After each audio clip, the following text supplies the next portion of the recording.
পাহাড়ে ওঠা যাবে? ওইখান দিয়ে, হ্যাঁ ওইখান দিয়ে যেতে হবে রাস্তাটা দিয়ে। ঠিক আছে, সামনে গেট আছে।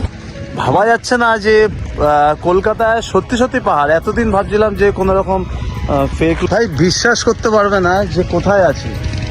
হ্যাঁ, পুরো পাহাড়ের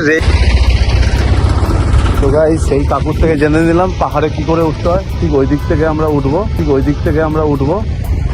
আর থাকো তোমরা, অবশ্যই ভিডিওটা দেখতে থাকো। পাহাড়ে